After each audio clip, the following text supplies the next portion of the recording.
Call the Owatonna City Council meeting to order for Tuesday, October 20th. Please, maybe we have roll call. Councilmember Burbank. Here. Rainey. Here. Svenby. Here. Dotson. Here. Okerberg. Here. Schultz. Here. And Abraham. Here. Mayor Coots. Here. We have all 7 of the council and the mayor present. Thank you. Please rise and join us in the Pledge of Allegiance. I pledge allegiance to the flag of the United States of America and to the republic for which it stands, one nation, under God, indivisible, with liberty and justice for all. Thank you for joining us tonight for our council meeting, and we do have on the agenda one addition, which is 3.6.3, discussion on purchase of property at 224 North Cedar Avenue. What is the council's wishes? Motion to approve. With the correct addition? With the addition. Okay, we have a motion by Greg to approve. Second. Do we have a second by Kevin? All those in favor say aye. Aye. Opposed? This has been approved. Moving on to presentation, we have Tim Penny, the President and CEO of Southern Minnesota Initiative Foundation, and welcome, Tim. Thank you, Mr. Chair and members of the council. Thank you. This packet includes several fact sheets about the 3 categories of our foundation's work here in Southern Minnesota. Thanks, Tim. And there's also a newly minted annual report in there, and that should be on the left side down the bottom. And so I would draw your attention to that because in our annual report, on the back side, we always do a color-coded map of the investments we've made across southern Minnesota. The map includes various programs and activities that define our early childhood work, our entrepreneurial work, and the community funds that we help to maintain here in this region. You will see that there are an awful lot of icons in Steele County because we have been very busy in Steele County over the last year or year and a half in every category of our foundation's work. Roughly $470,000 worth of investments. Several loans constitute a large share of that level of investment, and those were to a variety of businesses that are located either here or nearby, including MKT Glass Aggregate, Urban Finds, Curly Girls, CBC Properties, Lindbergh Productions, Southern Minnesota Drilling Incorporated. So that all represents businesses that are either startup businesses or early stage businesses that we're trying to help grow as part of the local economy. In the early childhood realm, we have done a significant amount of work, part of that due to a grant that we got from the Bremer Foundation that allowed us to do an early childhood initiative where we call in stakeholders from various sectors within the community and have them focus on some unmet, unrealized early childhood goals and then develop some strategies to move the community toward meeting those early childhood goals. We're underway with that process now. That grant also allowed us to provide parenting classes, and we have provided those parenting classes at Wenger, Federated Insurance, and at Viracon, and then in partnership with the Chamber of Commerce, we held some classes for employees of some smaller businesses here in town, so those parent education classes were very well received. We provided thousands of dollars of books to the community, including a grant to the Owatonna Public Schools, as well as a partnership with the Kiwanis clubs here in town, totaling roughly $10,000 worth of books over the last couple of years, and they do reading mentoring, and it's been a very successful partnership with Kiwanis clubs. So again, when you add it all up, that defines the most recent work we've done here in the county. We try to be a good partner with others that are involved in these efforts, and we're always asking whenever I appear before the council that if you have small business lending needs where we might have a tool in our toolbox that could be helpful, please let us know. And we also have a service corps of retired executives, 40 strong now, that serve primarily the Waseca, Faribault, Owatonna, Albert Lea area, and those individuals are available to help small businesses succeed. So that's who we are and what we do. I do appreciate that we get some financial support from cities and all of the 20 counties in our region, as well as from corporations, banks, and individuals. But all of that support adds up to roughly $500,000 a year, and we expended in the most recent fiscal year $5.5 million in the region. So roughly 10% of our budget is raised locally. But it is important for us to raise that money locally to demonstrate that we have partnerships and that we are appreciated by our partners within the region. It helps us maintain our 501c3 status as a nonprofit, but it also helps us leverage some of those other dollars that we then bring into the region. So I thank you for the support that you've provided our foundation over time. Thank you. Any questions from the council? I might add that OPED partnered recently with SMF on a lender meeting where we had our area lenders invited and gave them a tour, and we were able to talk economic development, and it was always just a great partnership with them. Okay, thank you. Good. Okay, unless there are questions, thank you again, and we'll see you around town. Thank you very much for this. Moving on to the next item, which is the financial report, and we'll ask Councilmember Schultz to read it. Expenditures presented for approval tonight are as follows. Checks over $20,000 are $30,378 to Crane Creek Asphalt for hot mix, $45,972 to the Steele County Auditor.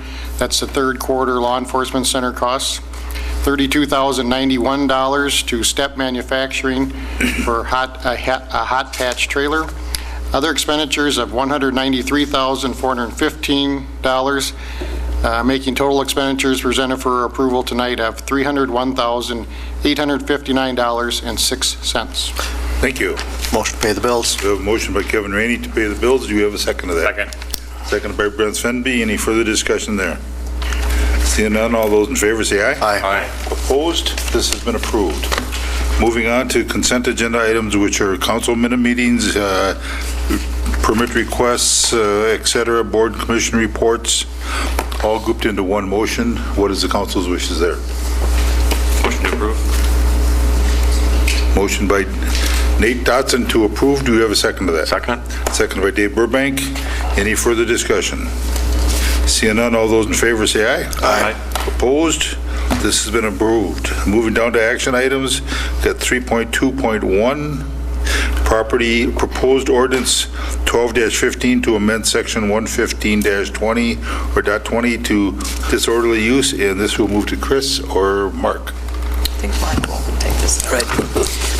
This amendment has come up because the existing ordinance, although it's been enforced properly, may have given the impression that we were counting as a disorderly use when a resident of that home might be calling on account of domestic abuse in the household.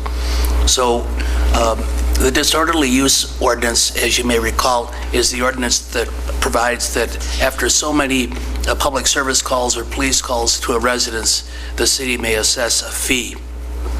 But in connection with counting those disorderly use calls, the ordinance did expressly exclude calls on account of domestic abuse. The applicable state statute requires that calls for domestic abuse not be included as calls under the disorderly use ordinance. And so all this amendment does is clarify that a person, a resident of the home who's making a telephone call for law enforcement services on account of domestic abuse in the home doesn't have a strike against him or her because they've made that call. Okay. Any questions from the council? What is the council's Motion to wishes? approve ordinance 12-15. We have a motion by Brent Svenby to approve ordinance 12-15. Do we have a second to that? Second. Second by Jeff Okerberg. Any further discussion there? Trying to get the hang of it. Seeing none, all those in favor say aye. This is an ordinance. It would be a roll Oh, call. I'm sorry, that's right. Roll call. Councilmember Burbank. Aye. Rainey. Aye. Svenby. Aye. Dotson. Aye. Okaberg. Aye. Schultz. Aye. And Abraham. Aye. This has been approved, and this is the first reading, I believe, Yes, it is. and this will come up on the next council meeting for the second reading. Moving down to board and commission recommendations, we've got 3.5.1, V 1379 front deck at 147 Barney Street. Troy. Good evening. The applicant and owner is Ron Stanky. The property is at 147 West Barney Street. It is zoned in R1 Single Family District, and the ordinance requires a minimum front yard setback of 15 feet from the front property line for decks.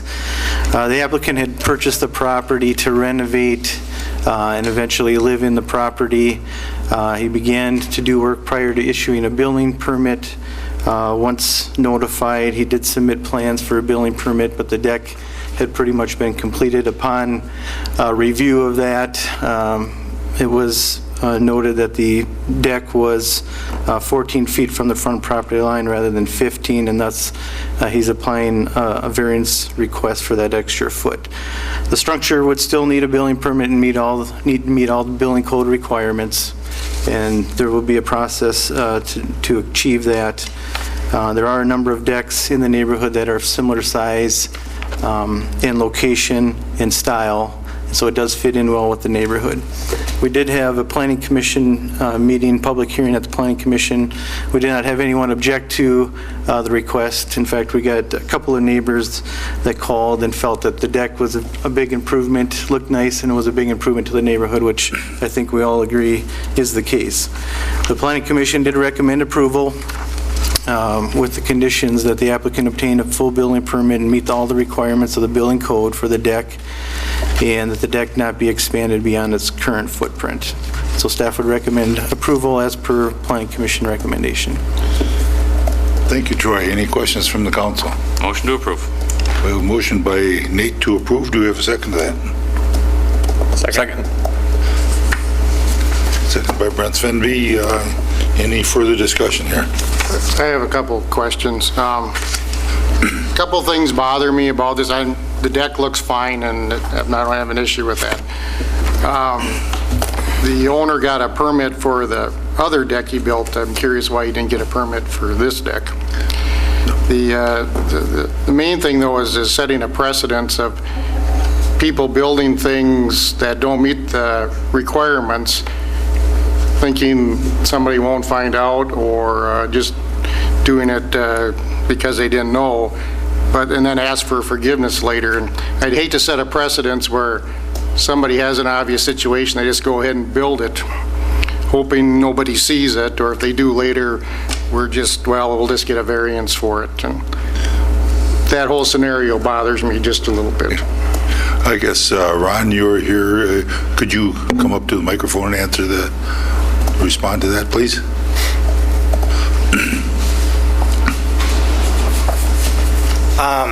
When I started the project, I talked to Ken Beck.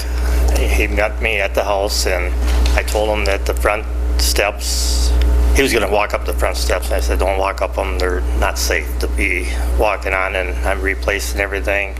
And I told him kind of what I was doing, and replacing the front steps, the back steps, the decks. I'm going to build a deck and stuff, and I just thought the permit for the deck was for the front and the back.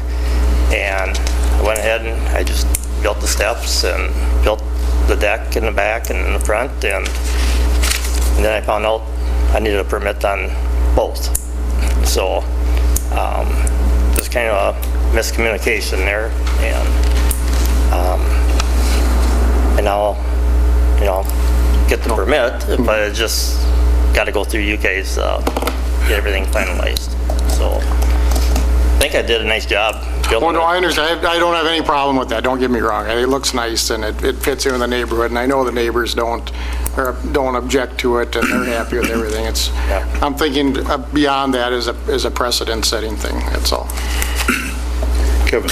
The question I've got, when we issue building permits, is it quite specific or gray in regards to what exactly is covered on the building permit? No, it's pretty specific. You need, in fact, there's multiple permits for this project because we issue permits for a roof, for windows, for decks. So it's pretty specific. Plans have to be pretty specific. So, once the plans are submitted, we issue a building permit, especially on these smaller projects, it's pretty clear what needs to be done. Great. I know would have to apply for a permit now. Is there any kind of penalty for applying for a permit after the fact? Typically, we would double fee a contractor if they start work prior to issuing a permit. When we have a homeowner that's pulling the permit and doing it, and they have done work prior to issuing a permit, we don't double fine in that case. Any other questions or comments? Dave? I agree with Councilmember Schultz. I did have a concern after first reviewing this that we were setting a precedent.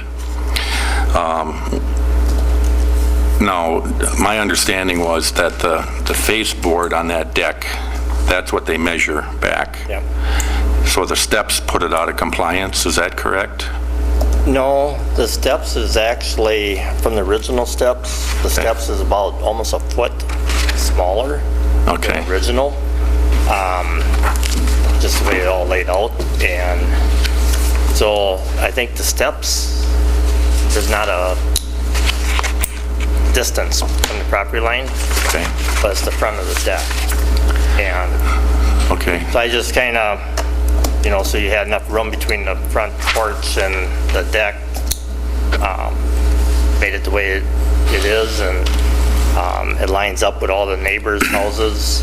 And I kind of eyed it up, and I thought, well, I'm not any closer than anybody else. I didn't even know where the property line was. We had to go. So you kind of you eyeballed it and kind of, Yeah. that's how you did it?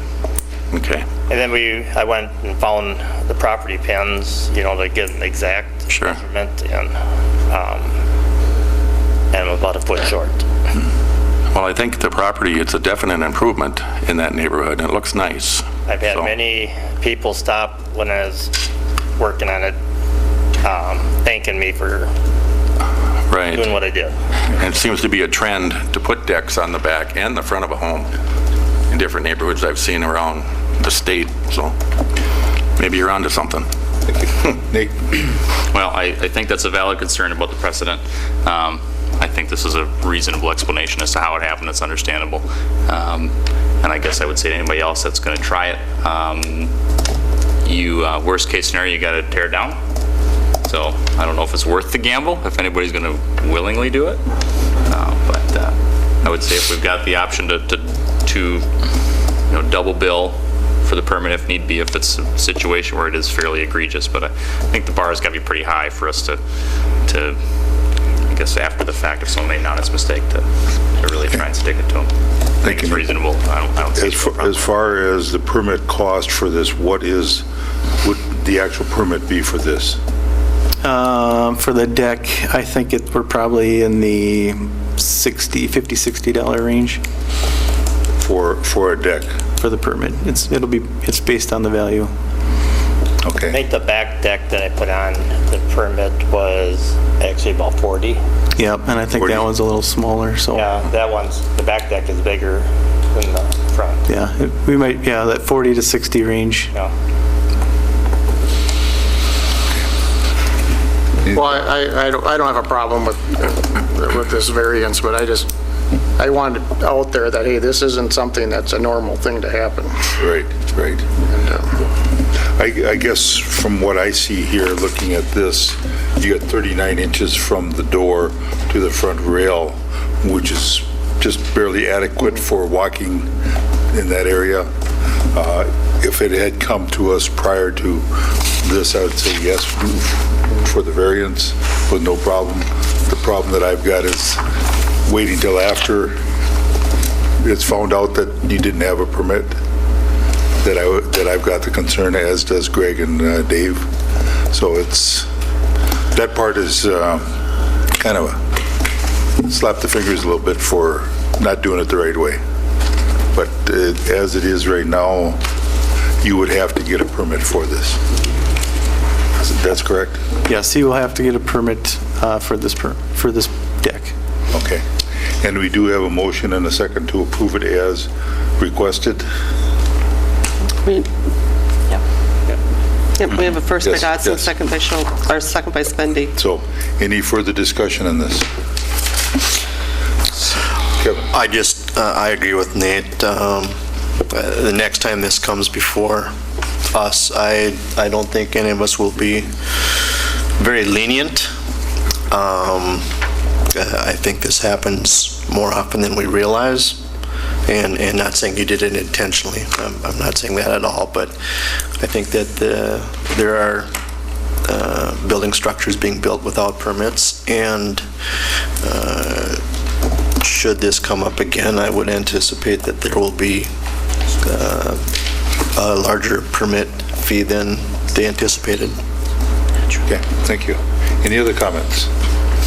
All those in favor of the motion, say aye. Aye. Opposed? This has been approved. You now need to get the permit. I will. Thank you. Thank you. The house does look great. Much improved for the neighborhood. Yes. We will move on to 3.6.1, adopt debt management policy, and this we will go to Rhonda. Thank you. The council has before you a debt management policy. This policy was drafted by the finance staff with a review and input by Doug Green of Springstead, the city's municipal advisor. The Government Finance Officers Association Best Practices recommends that governments adopt a formal debt management policy.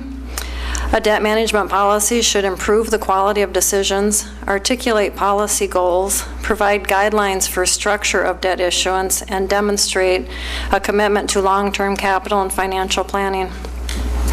The debt management policy is intended to encourage conservative debt management while maintaining the flexibility to use various financing mechanisms that are available to the city. The cost of financing through the issuance of debt is also affected by the strength of the city's financial position. Bond ratings and investors' bids are influenced by the city's debt management policy, as well as the overall financial policies of the city. It is the city's goal to maintain a debt management policy that keeps outstanding debt within manageable levels and maintains the city's flexibility. This policy is consistent with current city practices, and staff recommends approval of this policy. Thank you. Questions from the council? What is the council's wishes?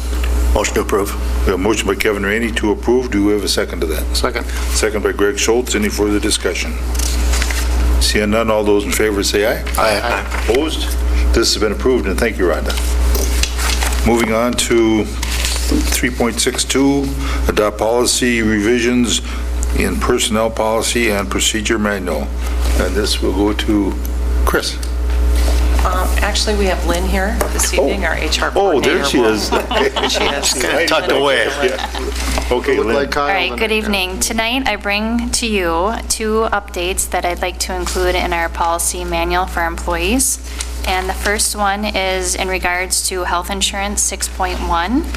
And with all the Affordable Care Act changes, I asked that we change current law, the language to say current law change the eligibility requirements, and that we include regular employees working 30 hours or more per week the prior year measurement period. So what I'm asking is that we change it rather than just full-time people that are eligible for insurance. We need to say regular full-time and regular part-time people working a minimum of 30 hours per week according to our measurement period would be eligible for insurance. And that is to be in requirements with the Affordable Care Act. And the second thing I bring forth to you in that 6.1 is that we have an incentive for employees that are eligible for insurance to receive $220 per month for, rather than taking out health insurance for single or family on their insurance. And I asked for you to approve that we change that to say anybody eligible and hired prior to 1/1/2016, that they are eligible for the insurance incentive. So we'll be stopping that for anybody hired 1/1/2016 and after. Okay. And then the second policy that I asked for updates is the 7.9 donated leave. I asked that we include employees' children, not just minors, but adult children as well, and employees' parents. And I asked To for be you- able to provide donated leave? What that is for employees that do not have enough leave to take to care for either their minor children and spouse or their parents, that other employees can donate their PTO or vacation to them Okay. upon approval of city administrator. Okay, great. Thank you. Questions from the council? Motion to approve. We have a motion by Greg Schultz to approve. Do you have a second to that? See, Second. second by Dave Burbank. Any further discussion? I'd say it's disappointing to see that we're losing our incentive program. I understand the ACA requirements now change what we have to do. But that was I think that was a nice thing to give people the option Right. that we can't do anymore. Now, we feel fortunate that we'll still be able to continue it with current employees, but yes. Okay. So at the end of 26, with a new election next year, this whole ACA could be tweaked differently, and you'll have to go back to square one. Start over. Could be changes, yes. I don't think it'll be going away, but there will be changes possibly. Any further discussion? Seeing none, all those in favor say aye. Aye. Opposed? This has been approved. Thank you. And now we move on to 3.6.3, discussion on purchase of property at 224 North Cedar. And this will go to Troy. Well, I think it was a couple, was it last meeting or 2 meetings ago, the city council approved a resolution saying we were not interested in, there was 2 properties that went to tax forfeiture. One was a townhome and one was Bubba's Bar. And we passed a resolution stating that we were not interested for either of those properties for public purposes. And that allowed the county to actually put the properties up for sale. We had that sale yesterday. The townhome sold, but Bubba's Bar did not. And so we put this on the agenda to see if the city is interested in purchasing that property. The list price is $8,000, and it does need some significant improvements to it. The roof is in really tough shape. We really do need a new roof on it here before winter, or we're afraid the building will be lost. As you know, we were able to get the downtown designated as a historic district here this last year. This is a contributing building within the historic district. It's part of a block that has other buildings right up against it, so when you lose a building like that, it brings in jeopardy the building next to it, and it leaves a hole on the corner. So it is an important building to our downtown. We really wanted to see someone privately purchase it and renovate it, and I know we had a number of people look at it, but it's really tough to make the numbers work. And so one option we would consider is purchasing the property, getting a roof on it, a new roof on it, and any other major deficiencies, and then put it up for sale again. And that would take a lot of the uncertainty that I think a lot of the interested parties had in this with that roof, and it would alleviate some of the burden of the expenses. I don't know what we could sell it for at that point in time. Likely wouldn't recover all our costs on it, but it's probably, I would view it more as an investment in our downtown and saving a building. And we would likely try to work with developers while we're getting the building fixed up to try to get somebody interested in finishing the renovations and getting something in there. So we bring it up as a discussion item to see what the council's desire is here. Time is of essence on this, and that's why we had a late addition to the agenda here, just because of what didn't happen yesterday, just because it's going to take some time to get a roof on there, and getting a roof on there before winter is probably of utmost importance to saving that building. So I open it up for any questions or discussion. Have you had an opportunity to speak to anybody, any contractors, about getting the roof done before winter? I mean, do we know if there's a good... I've had some conversations. You know, it's a tough squeeze to get it in. I haven't had any formal quotes or anything like that. Just some ballpark estimates of what they think it maybe could be. It's a rubber roof, I would assume. Well, you're probably looking at a new roof system with trusses and everything. It's not just a repair of the roof. Not just the membrane. If it is a rubber roof, it was a rubber roof. It was. Kevin? What kind of costs are we looking at to do this roof? Well, I haven't had any formal quotes, but Best guess? Best guess between 70 and 100,000. And when it's done, what would you anticipate we could sell the property for?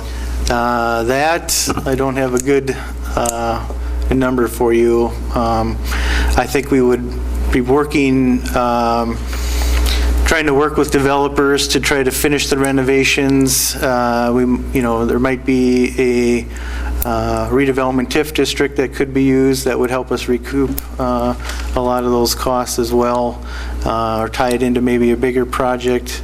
Or we could just fix it up and put that single building up for sale and see what we get for it. So I think we have a number of options, and I think, once we get the roof underway, there'll probably be more interest in the property, and, we would make it available and just work with developers to try to get the best deal for the city as we can. So would you expect that total cost would be under $100,000? I would hope. Purchase price and roof? That would be my hope, yes. Okay. If we're just sticking with just doing the roof, I mean, it's going to need some other repairs as well, and I would be looking to the Housing and Redevelopment Authority and the Economic Development Authority to work on this project financially, and with working with developers on trying to get somebody in there. Troy, what is the square footage down there, do you know?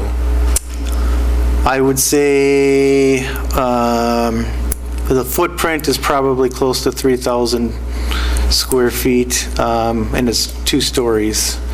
And the upper level is open. Is that apartments up there? No, it's open. There's no apartments or anything up there. Greg?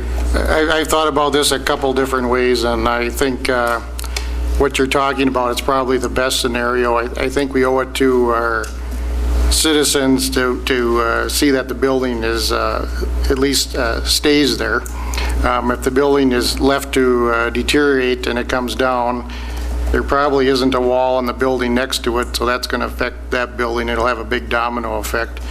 And I think an investor to look at it now probably cannot get any funding from any sort of bank or something in the condition the property is. So not that I like it, but I think we're probably the last resort as a stopgap to secure the property, get it structurally sound, and get it on the market. The amount of dollars, we're not going to make any money on it. It's probably there's some loss of dollars there, but it's probably the smallest loss of dollars we would ever see than if other scenarios happen. And the only thing I don't want to see us happen is get in the real estate business where we're leasing property out to tenants and that sort of thing, because I don't think we don't belong in that business. Mm-hmm. But to get it structurally sound and saleable, I think that's our only alternative at this point in time. Thank you, Greg. Nate? So are we essentially back at the same position we were prior to the auction, with me offering the properties to us? Well, not necessarily. There were, the price is less now. There was more money owed on it than the $8,000 they're asking for.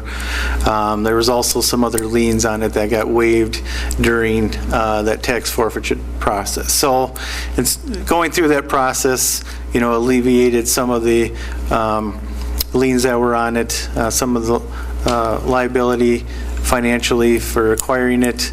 It also gave us an opportunity to offer to the public sector or the private sector to see if it could be done that way, and that was the preferred route to go.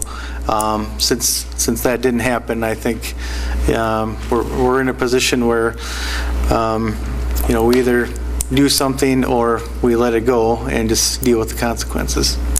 Now, this property would actually be purchased through the EDA and the HRA to make this happen. Well, we have, it would be owned under the city. Right. But the financing of it, we'll be working with the EDA and the HRA. Both know about the project. Both, the HRA has expressed much interest in doing something with it. The EDA's had some discussions and have talked about doing some redevelopment downtown. So we'll have a meeting on it here soon that we'll have some more discussion on it. And without the council blessing, they can't proceed. Yeah, any property the EDA or HRA would buy needs to be approved by the council anyway. So tonight is informational we can expect, and probably an action item next month? Well, I would probably say we would need, if we want to save that roof, I would say we would need an action tonight if we want to go that route. It gets us an extra 2 weeks in the process.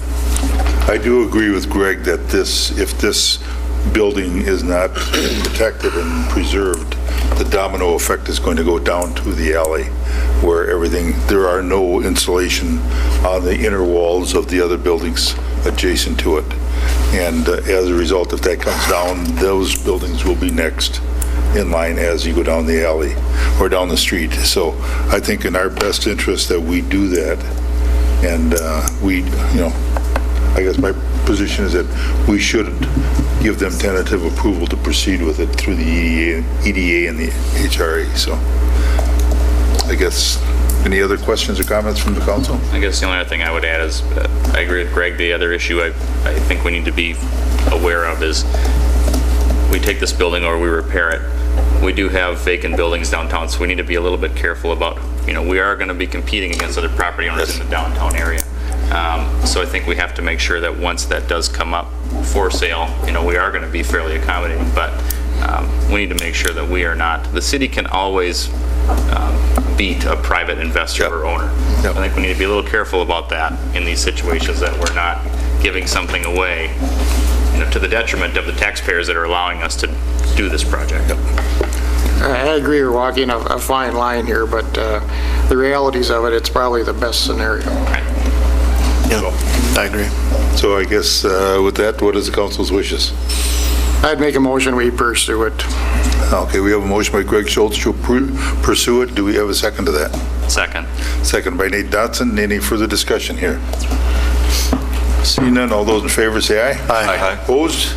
This has been approved to proceed to pass it on to the HRA and the EDA, which will be meeting this week also, I believe. Well, we would purchase the property immediately, and the financing, I would be working with the EDA and the HRA on the funding part. Okay. Thank you. Okay, moving on down to public comment. And with this, anyone in the audience wishes to speak on anything, please step forward and sign in. We'll give you 2 minutes to speak, and anything that's not on the agenda for tonight. Nope. Well, then we'll move on to council comment. And with that, we will start with Dave Burbank. I would like to take the liberty of speaking for the council, and on behalf of the council, extend our condolences to the Steve Sandberg family. Steve was killed over the weekend in St. Cloud. He was an Aiken County deputy, and our prayers are with the family. Thank you very much, and it is agreed. With that, Kevin. I have nothing tonight. Brent? Nothing this evening. Nate? Nothing to add. Jeff? Nothing to add. Greg? Well, I think Halloween's coming up, so all the little ones will be out, so everybody be extra careful. And I wish everybody a happy Halloween. Thank you. Yes. And Tom? Nothing to add. Chris? I have one quick thing. Just want to congratulate Dean Nelson. He has been with the city for 45 years. As of October 16th, as our wastewater superintendent. Just a great employee, and just want to congratulate him on his many years of service. Thank you very much, and I think we all should wish him a happy celebration in that one. So, Did he start when he was 5? he started when he was 5. Labor laws were different back then. Different rules. And we do have, our next meeting is November 2nd, which will be on Monday night because of the election. Correct. So just to be aware of that, and with that, look for a motion. Motion to adjourn. We have a motion by Kevin Rainey to adjourn. Do you have a second? Second. Second by Greg Schultz. All those in favor say aye. Aye. Opposed? Meeting adjourned.